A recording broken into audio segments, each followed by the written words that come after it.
Klik kan ya? Ada? Ada lebih?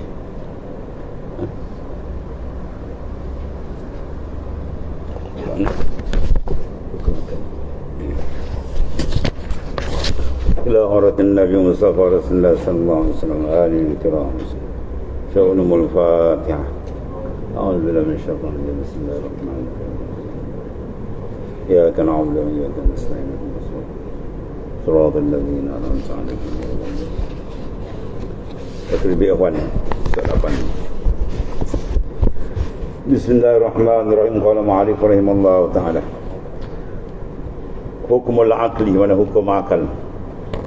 Hendaklah saudara-saudaraku tahu bahawasanya awal agama itu kenalkan Allah Ta'ala. Awwaluddin ma'rifatullah. Awal agama ialah ma'rifat akan Allah Subhanahu wa Ta'ala. Awal wajibil 'alal insani ma'rifatun ilahi biistiqan. Awal-awal yang wajib bagi insan ma'rifat akan Tuhannya biistiqan, ai bitayakun. Baik. Dengan makna mengaku dan jom bahasa petani itu. Mengaku dan pergi hati itu.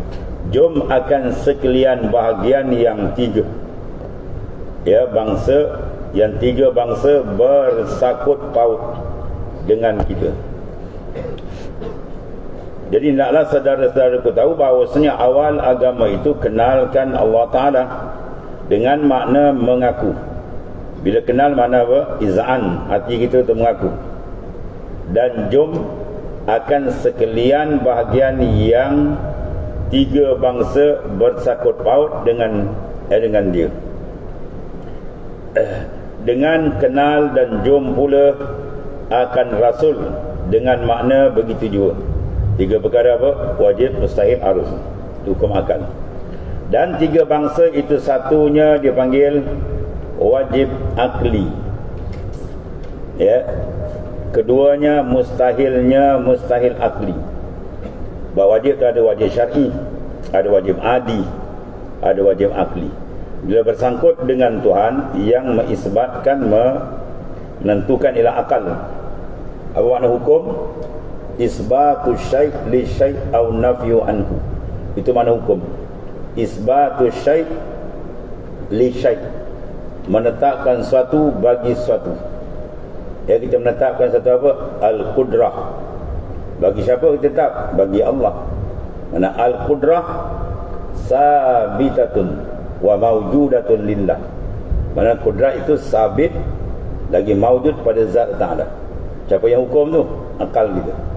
Menghukumkan bahawasanya Qudrah adalah sifat yang wajib bagi Allah Ta'ala. Itu panggil hukum. Mana isbatus syai'. Apa syai' sini? Qudrat. Sifat qudrat tu kita sabitkan, kita tetapkan. Li syai' bagi siapa? Bagi Allah. Itu mana hukum. Isbatus syai' li syai'. Au nafyuhu anhu, atau kita nafikan daripadanya. Contoh dia apa? Al-ajzu, lemah tu, maka dinafikan daripada Allah Ta'ala. Itu maknanya itu hukum. Siapa yang hukum? Akal. Akal tak hukum. Dan mengetahui itu hukum dia apa? Itu wajib. Itu wajib pula, wajib syar'i pula. Ya, itu dua, jangan keliru antara wajib akal dengan wajib syar'i. Dan wajib adi, ada tiga. Maka sekarang berkaitan dengan mensabitkan masalah sifat Allah Ta'ala untuk dikenal ialah peranan akal kita. Lepas tu Tuhan suruh fa'tabiru ya ulil albab. Sila ambil pengajaran orang-orang yang berakal. Dia gunakan akal untuk mengenal. Dan Nabi suruh tafakkaru, hendaklah kamu berfikir. Ya, mana menggunakan akal. Tafakkaru fi khalqillah, berfikirlah kamu tentang kejadian Tuhan makhluk ni, supaya kita kenal akan pencipta dia. Ya, bila ada makna makhluk, ada khalik. Itu maksud. Habis. Jadi makna kita tahu akan benda yang kata wajib akli, wajib nisbah pada akal. Yang kedua mustahilnya mustahil akli. Mustahil nisbah pada akal. Dan jaiznya, mana benda yang harusnya, jaiz mana harus, yang dibangsakan pada akal juga. Inilah dinamakan dia dengan hukum-hukum akal. Dia panggil wasail, tangga untuk sampai. Nama kitab setengah daripada takdim kitab wasail kan, yang kita baca dulu, wasail ilmu kalam. Maka kalau begitu jadilah hukum-hukum akal ini wajib di atas kita tahukan, sebab dia merupakan wasilah untuk menyampai kepada mengenal Allah Subhanahu Wa Taala. Jadi wajib bagi kita apa? Mengetahui akan jalan dia. Untuk mengenal tadi mengisbatkan akal. Maka hukum akal kita tahu supaya letak dia kena.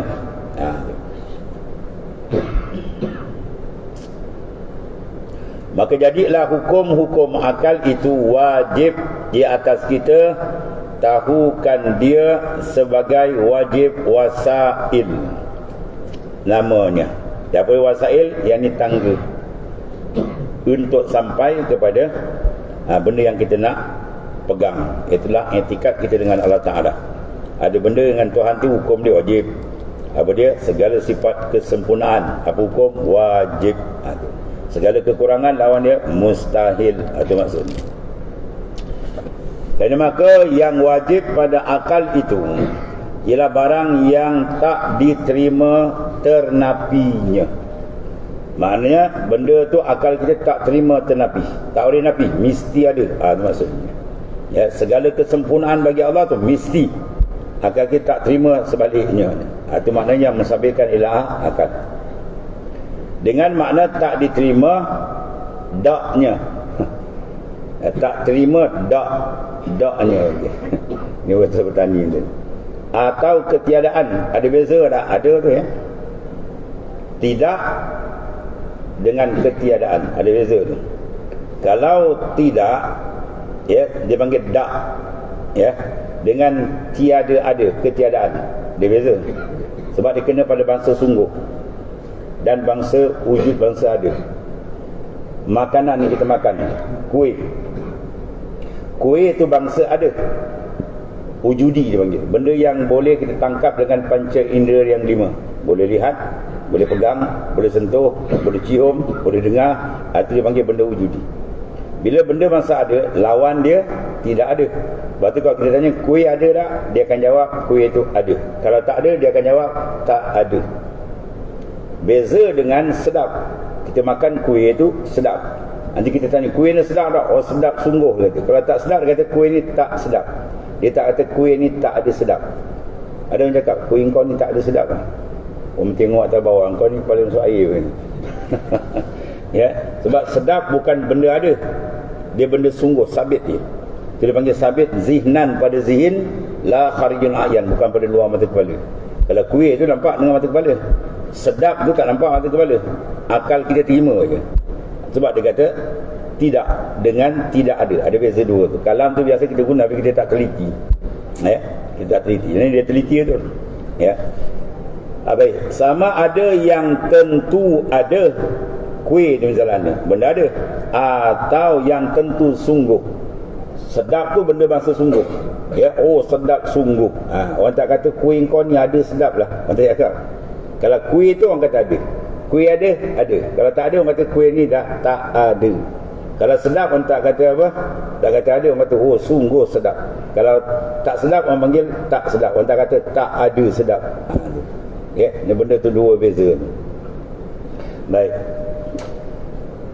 Tentu sungguh dan sungguti.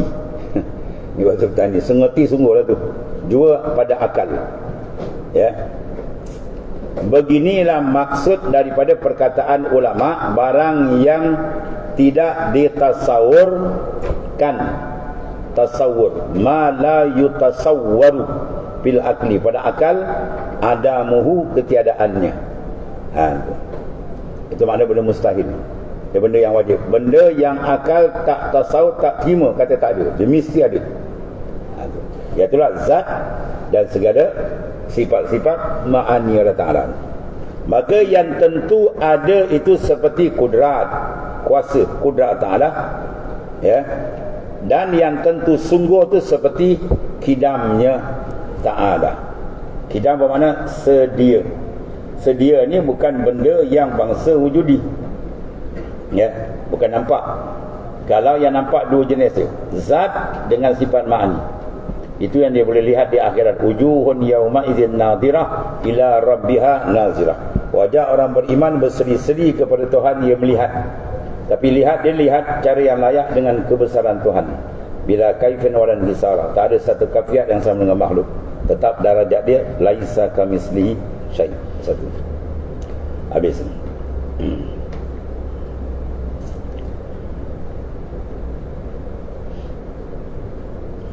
Ini benda apa? Benda hal macam ni. Dia kalau kidam tu dia benda bahasa adami ya. Kalau hal tadi macam itulah, kita kata cantik kan. Satu kain kita beli bau dia kan. Kata kain ni cantik tak? Cantik.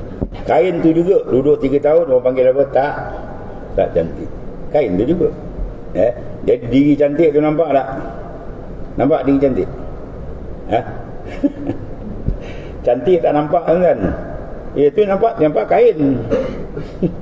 Yang nampak tu kain, warna kain tu merah. Merah tu sebab makni dapat tengok. Kain tu, zat kain tu dapat tengok. Adapun cantik dapat tengok. Cantik kat sini, kat akal. Dia sabit kat sini, dia faham. Macam ni nampak, oh cantik. Dah lama tengok dah geput, tak cantik. Sebab orang kata tak ada cantik. Betul tak? Kain kau ni tak ada cantik. Ada orang cakap macam tu? Ada. Orang cakap kain kau ni tak cantik. Dia tak kata tak ada cantik. Ya. Yang tuan-tuan silap cakap lah. Kain kau ni tak ada cantik lah. Kau ni bahasa mana pula kau pakai.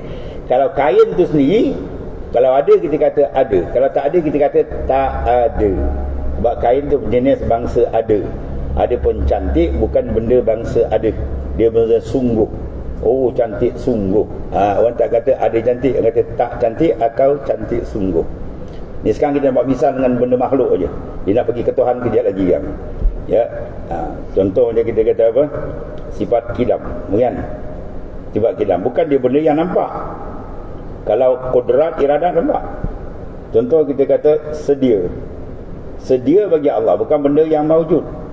Dia benda yang dia panggil itulah benda yang dipanggil sabit. Ya. Kidam bermakna ibaratun an nafil adami sabik lil wujud.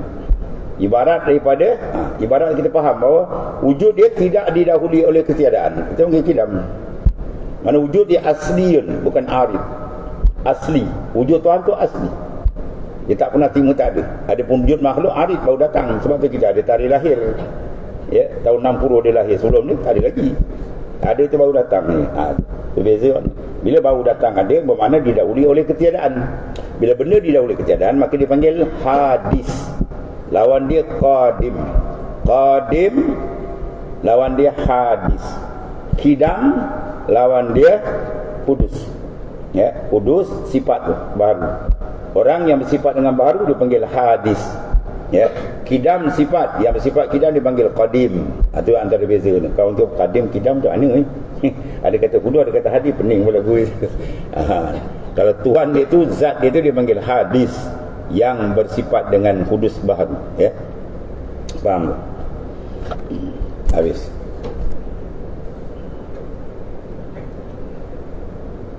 Kemudian dan yang harus pada akal ialah barang yang boleh jadi kedua belah. Mana kalau orang cerita ada, tak apa. Orang cerita tak ada pun kita terima juga. Ya, itu mana akal boleh terima dua belah pihak, berlaku dan tak berlakunya, adanya atau tiadanya, ya, atau daknya. Beginilah maksud daripada perkataan ulama, barang yang sah pada akal adanya dan tiadanya. Ma yasihu fil akli wujuduhu wa adamuhu. Barang yang akal sah terima ada, terima, tak ada pun terima juga. Ya, mana wujud kita ni, ada kita, orang tak kata mustahil. Kalau tak ada kita pun orang tak kata mustahil. Mana ada orang tak ada tak apa. Itu benda harus. Yang ni pada ketika yang lain, maka yang diterima ada dan tiada itu seperti langit bumi. Ada langit ada bumi, kita terima tak? Terima sebab benda harus. Kalau kata Tuhan tak nak jadi, tak ada pun tak ada apa. Sebab wujud dia bukan wajib, ya. Dan yang terima berlaku, ya, berlaku kemalangan misalnya, ya, boleh berlaku, tak berlaku pun tak apa, akan terima.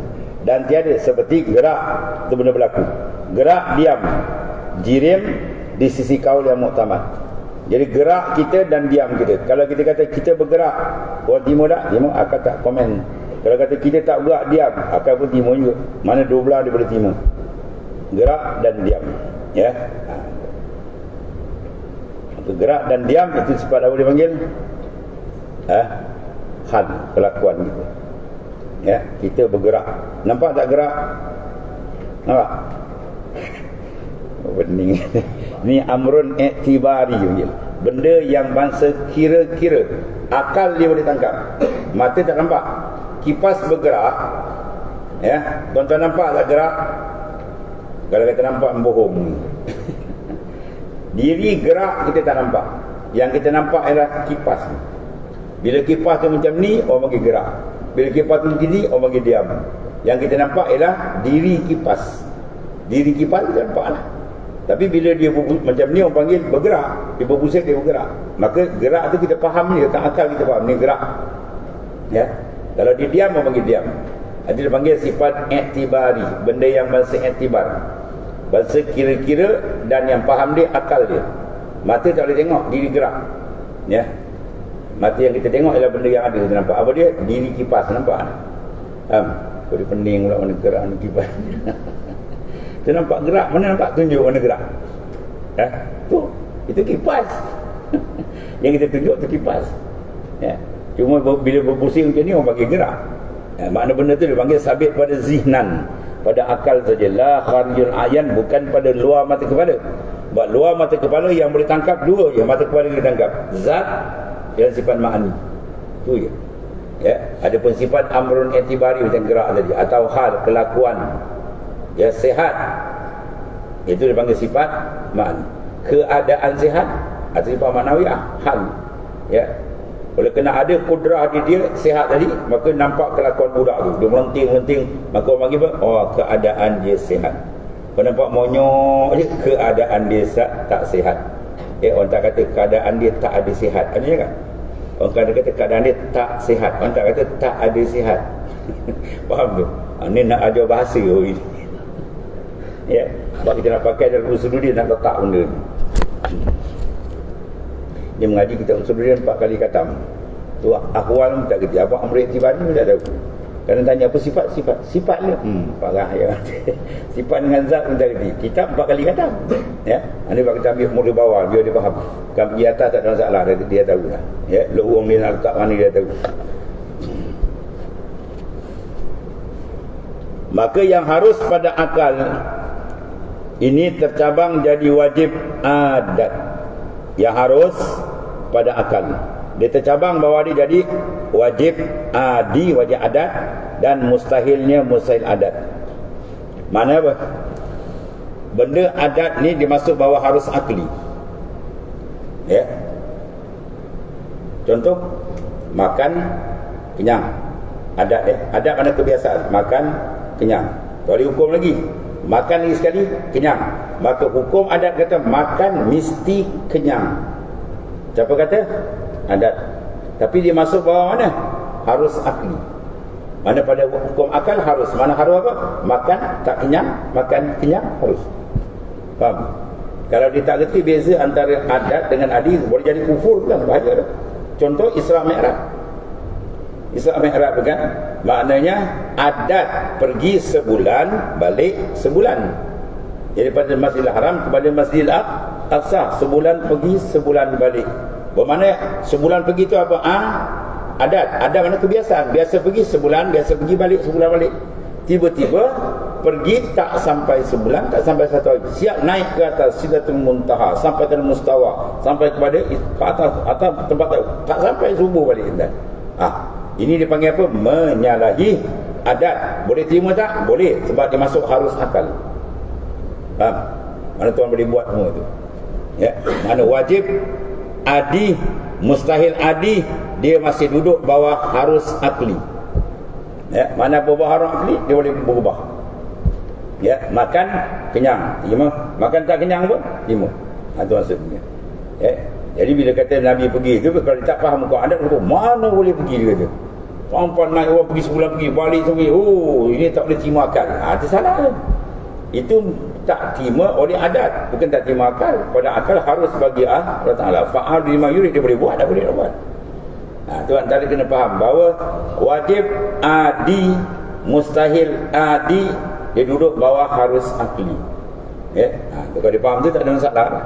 Tak ada dia kata, oh ini apa ni, tak akal tak terima. Ada ke wali-wali cerita ambil air, letak di atas tungku, tak ada api, boleh mendidih air, nasi boleh masak, tak ada api pun letak aja. Ini tu akal tak terima. Salah cakap. Kalau kata adat tak terima, okey. Sebab adat biasanya kena ada api. Sekarang menyalahi mukhaliful lil adi. Benda menyalahi adat. Sebab tu karamat benda menyalahi adat. Orang jalan Mekah berapa jam dia pergi selangkah dia ahlul khutwah. Dalam istilah tasawuf, istilah sufi dipanggil ahlul khutwah. Orang yang mana bumi selangkah yang ni. Yang ni dia panggil waris Nabi betul. Nabi boleh bukan selangkah naik ke atas lagi. Kan? Yang ni dia main bawah jadilah. Kan? Sab buka, sab dia boleh lagi. Walaupun benda tu menyalahi kebiasaan, tapi dia masih duduk bawah harus akal. Dia kena letak betul tu baru dia jadi. Kalau tidak kan dia pening. Banyak dia orang kampung silap dia kan tak mengaji. Ini mana tak masuk akal. Tak faham. Menyalahi akal dia. Bukan menyalahi akal, menyalahi adat. Menyalahi adat. Mana mustahil pada adat. Bila mustahil adat, dia masuk bawah harus akal, tak ada apa-apa. Ya, sebab bagi Tuhan benda tu Tuhan boleh lakukan. Dia nak cepat ke, nak dekat ke, nak pendekkan masa, nak panjang masa, tu hak dia. Ya, tu. Maka yang harus pada akal itu dia tercabang, ya. Jadi 3. Jadi wajib adat, dan mustahilnya mustahil adat, dan wajib aridi, wajib baru datang. Tu. Tengok misal dia. Misal yang gelar jadi panggil wajib adat, orang panggil wajib adat tu. Contoh seperti kenyang. Apabila makan, dia hukum adat ni sabit, kita letakkan boleh diulang 2 kali. Kita makan kenyang, tahu dia lagi. Sebab apa tak adil? Sebab belum adat. Adat bila 2 kali boleh panggil beradat. Biasa. Kalau sekali orang panggil biasa. Awak biasa pergi, saya biasa pergi KL berapa kali dah? Sekali. Sekali belum biasa.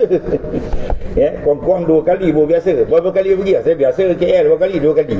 Boleh lagi kira. Ni kalau sekali saya dah biasa, baru sekali lagi. Bohong. Sekali belum biasa. Ya, adat tu mana biasa. Biasa makan kenyang, tak boleh kata biasa lagi. Makan sekali lagi kenyang, boleh letak. Dia kata kenyang tu hukum adat, hukum kebiasaan. Dan hukum kebiasaan dia boleh terungkai, dia masuk bawah akal harus. Mana Tuhan boleh pusing benda tu. Sebab kuasa besar di Allah Ta'ala. Itu maksud. Nampak kegengan ni, tapi bukan. Dia berkait dengan akidah. Ya. Kalau kita siap letak dia kan harus akli, dengan adi kan silap letak kan dia sudah. Ya, benda harus pada akli. Ya. Harus pada akli. Tapi dia mustahil pada adi, boleh berlaku. Dan dia wajib pada adi, boleh berlaku. Dia tak bawa dia. Dan jadi yang mustahil adi itu semisal seperti buah dengan tiada pohon. Dia kata tak pelik pun kat kedai dia. Itu lain. Itu buah plastik. Ya. Atau buah pada lain musim. Adatnya, contoh, buah tamar, dia buah setahun sekali. Ya. Tapi Sayyidina Anas bin Malik buah tamar dia setahun 2 kali. Menyalahi adat tak? Adat sekali setahun sekali. Tahun depan pun sekali. Tahun depan dah wajib biasa. Biasa dia panggil adat. Mana tamar biasa setahun sekali. Tiba-tiba tamar khadam Rasulullah SAW, Sayyidina Anas bin Malik, dia buah 2 kali, setahun 2 kali. Dan hujan pun pelik. Hujan so lebat-lebat dalam kebun dia je. Luar semua kering-kering. Itu semua benda menyalahi adat. Bila menyalahi adat, mustahil adat, dia masuk bawah mana? Harus akli. Mana tak ada pelik. Di sebahagian kawan tak ada pelik benda tu. Dia boleh buat biasa. Ya, itu setengah daripada karamat orang yang sangat besar jasa dia dengan baginda sallallahu alaihi wasallam. Ya, 10 tahun dia berkhidmat kepada Nabi sallallahu alaihi wasallam. Sayyidina Anas bin Malik. Kalau pusing Malik bin Anas, itu imam mazhab, Imam Malik. Habis Dan jadi yang mustahil itu contoh apa? Seperti buah dengan tiada pohon. Kan? Kita mana ambil buah ni? Tak ada. Turun mana? Turun di langit. Boleh tak? Boleh, tak ada apa. Kan? Itu makanan Ma'idah, suratul Ma'idah, hidangan dari langit turun kan? Tuhan boleh buat, tak ada apa pun. Dan yang jadi wajib arid. Arid mana? Benda baru datang. Seperti mati kita kemudian daripada hidup di dunia. Mati ya, kita, tapi kemudian daripada hidup di dunia. Ya, kita dah hidup di dunia, kemudian kita mati. Itu dipanggil wajib arid, wajib yang baru datang. Sebab apa baru datang? Sebab apa baru datang?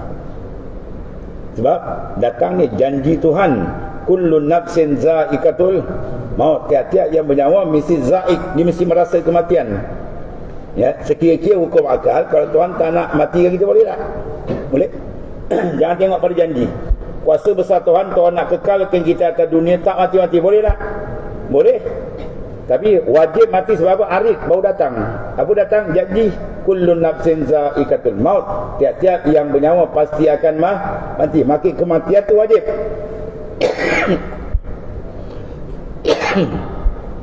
Bertanya wajib apa tu? Wajib akal ke? Wajib syarak ke? Wajib adi? Wajib adi. Wajib arid. Wajib yang baru datang.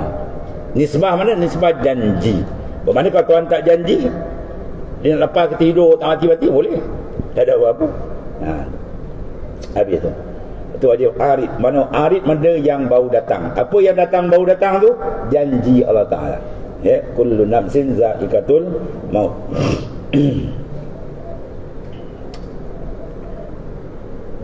Maju student kita tanya dia. Wajib arid. Mati tu wajib apa tanya dia. Tu wajib arid panggil. Seperti mati, kita kemudian daripada hidup di dunia. Kita dah hidup ni kan, bermakna harus bagi Allah Ta'ala dengan pandang pada qabdah. Dia ada takluk qabdah kan, penggenggaman kuasa Tuhan. Dia nak kekalkan kita, boleh. Dia tak nak mati-mati, boleh. Sekira-kira tengok pada takluk dia, kuasa mutlak. Tapi apabila dia janji akan mati, janji tu baru datang. Janji mana akan mati. Itu sebab tu kata wajib arid. Bahawa dia kena berlaku sebab nisbah kepada janji Al-Quran. Habis.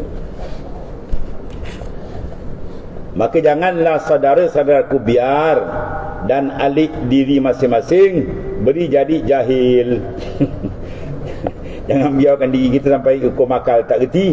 Sebab tu Imam Ghazali kita apa? Man lam ya'rif hukmal aqli falaysa bi'aqilin. Siapa tak tahu hukum akal, orang tu tak berakal. Senang dia. Ya, kau tanya hukum akal tahu? Tak ingat, kau ni tak berakal. Marah hari ni. Ya. Siapa tak tahu hukum akal, orang tu tak berakal. Jadi kena tahu mana dia hukum akal, mana dia hukum syarak, mana dia hukum adi. Ya. Sebab benda ni berkait penting. Jangan silap letak. Silap letakkan dia rosakkan. Itu istilah mi'rad, maknanya dia silap letak. Ya, benda mukhalif apa dia panggil? Lil adi. Menyalahi benda adi, mana mustahil adat. Dia duduk bawah mana tadi? Harus akal. Tak ada masalah. Tapi bila dia tak letak, mana boleh? Akhir dia engkarkan Isra wal Mi'raj. Dia engkar Isra Mi'raj, kufur. Ya, punca tu sikit dia tak tahu. Habis. Maka janganlah saudara-saudaraku biar ya dan halik diri, mana galibkan diri kita. Masing-masing beri jadi jahil. Mana tak tahu, biarlah, tak ada apa pun, tak tahu. Jangan. Ya, atau hukum akal, hukum adi tahu. Tahu, saya pun tak ambil tahu. Ambil tahu makan tak ke darah. Nak jadi lembu. Habis. Dan semabul, tu semabul kesamaran, ya. Dia mau jangan semabuk gitu, Kelantan juga semabuk ya, mana kesamaran hukum-hukum akal dengan hukum adat. Jangan kesamaran, kesan dia besar tu, boleh berkait dengan akidah.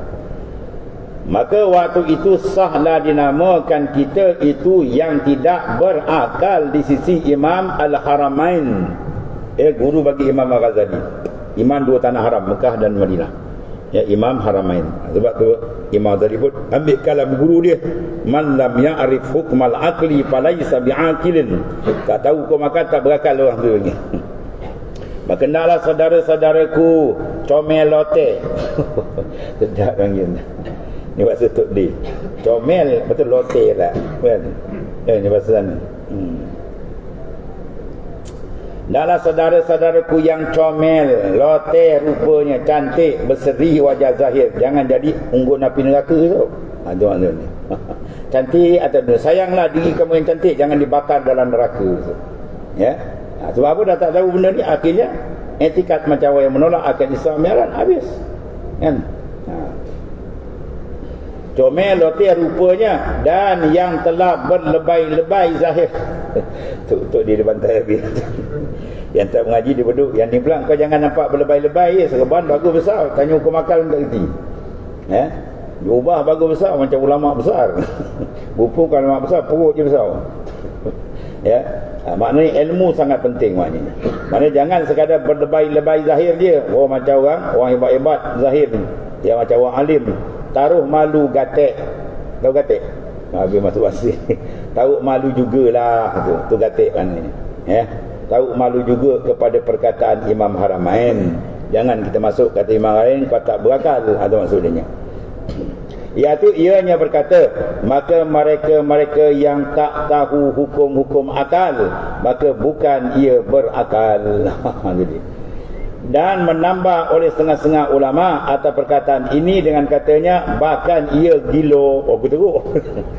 Tak tahu hukum akal, gila panggil. Ya.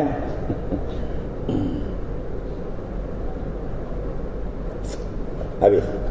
Kemudian hai Tuhanku, janganlah engkau menjadikan anak beranakku dan kawan-kawanku. Ni doa Syekh Kadir Mandiri. Ya, untuk Syekh Kadir Wangah. Jangan jadikan, maknanya anak-anakku, kawan-kawanku, keluargaku, maknanya daripada jumlah orang yang tak mengerti hukum-hukum akal dan hukum-hukum adat. Adat segi sini ya, bukan ada pepatih adat tu kan. Adat di mana apa? Kebiasaan. Hukum kebiasaan kalau bahasa kita. Ya.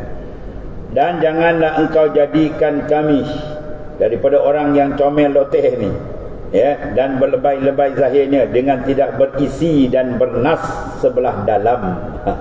Jangan luar cantik, dalam kosong dari ilmu. Jadi maknanya apa? Jadikan kita orang yang berilmu. Waktu syukur bagi Allah Ta'ala bila Tuhan berikan hidayat, tempat kalbi kita nakkan berilmu.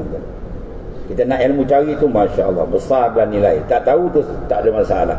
Ya, orang yang alim pun asal dia jahil juga, dia tak tahu juga. Tapi bila ada nak belajar tu Masya Allah, tu nikmat besar tu. Ya, sehingga Rasulullah letakkan dalam hadis dia, man arada an yanzura ila untaqaillahi minan nar fal yanzur ila al-muta'allimin wal mustamil al-hadisah. Barang siapa yang nak lihat atas dunia lagi muka-muka manusia yang dilepaskan daripada neraka itu, sila tengok pada orang yang suka mencari ilmu dan orang yang mengajar. Maknanya kumpulan ahli ilmu ni orang yang sangat dikasihi oleh Allah Ta'ala dan Rasulullah SAW. Oleh kerana itu kita bersyukur banyak. Ya, tak sama nilai harga benda dunia kan. Satu ilmu kita, satu kuliah kita mengaji tu harga tak sama dengan dunia dan isi dunia. Ya, besarnya kedudukan ilmu. Tengok ni, sini kita tengok dibahas, Masya Allah. Ya. Habis. Kemudian kewajipan mengenai sifat Tuhan dan Rasul. Wallah.